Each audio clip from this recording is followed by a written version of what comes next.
మారినా పాలకులు మారినా అధికారుల తీరు మాత్రం మారడం లేదు. కింది స్థాయి అధికారి నుంచి పై స్థాయి అధికారి వరకు మామూళ్ల మత్తులో తూగుతూ అక్రమ నిర్మాణాలకు అండగా నిలుస్తున్నారు. అనుమతులు తీసుకున్నది ఒకలా, నిర్మాణాలు మరోలా చేస్తున్న క్షేత్రస్థాయి అధికారులు పట్టించుకోకుండా ఒక్కో బిల్డింగుకు 3 లక్షల వరకు మామూళ్లు వసూలు చేస్తూ గ్రామ, మండల, జిల్లా స్థాయి అధికారుల వరకు పందికొక్కుల్లా పంచుకుంటున్నారు.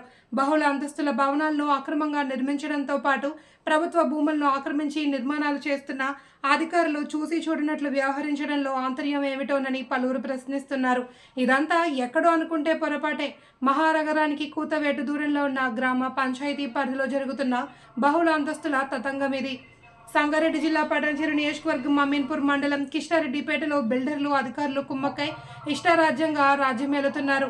గ్రామ పంచాయతీ నుండి G+2 అనుమతులు తీసుకుని 5-6 అంతస్తులను అక్రమంగా వేస్తూ అమాయకులకు ఫ్లాట్లను విక్రయిస్తూ కోట్ల రూపాయలు దండుకుంటున్నారు. 1 కాదు 2 కాదు 10ల సంఖ్యలో బహుళ అంతస్తుల నిర్మాణాలు చేపడుతూ ప్రభుత్వానికి రావాల్సిన ఆదాయాన్ని గండికొడుతున్నారు. ప్రభుత్వం ఇచ్చే వేతనం సరిపోనట్టు పంచాయతీ అధికారులు సైతం బిల్డర్ల వద్ద నుండి ఒక్కో బిల్డింగుకు 1 లక్ష నుండి 3 లక్షల వరకు మామూళ్లు వసూలు చేస్తూ గ్రామ, మండల, జిల్లా స్థాయి అధికారుల వరకు పంచుకున్నట్లు తెలుస్తుంది. నిర్మాణాల్ని కూల్చివేతలు చేపట్టినా ఇప్పుడు ఎలా సక్రమం అయ్యాయో అని పలువురు ప్రశ్నిస్తున్నారు. ఇదిలా ఉంటే పంచాయతీ ఈవోలు, ఎంపీఓల స్థానచలనం అవుతూ ఉండడంతో బిల్డర్ల వద్ద అందిన కాడికి దోచుకుంటున్నారు, జేబులు నింపుకుంటున్నారని ఆరోపణలు వస్తున్నాయి. జిల్లా కలెక్టర్ అక్రమ నిర్మాణాలపై దృష్టి సారించి ఉక్కుపోదం మాపాల్సిన అవసరం ఎంతైనా ఉంది అని పలువురు కోరుతున్నారు.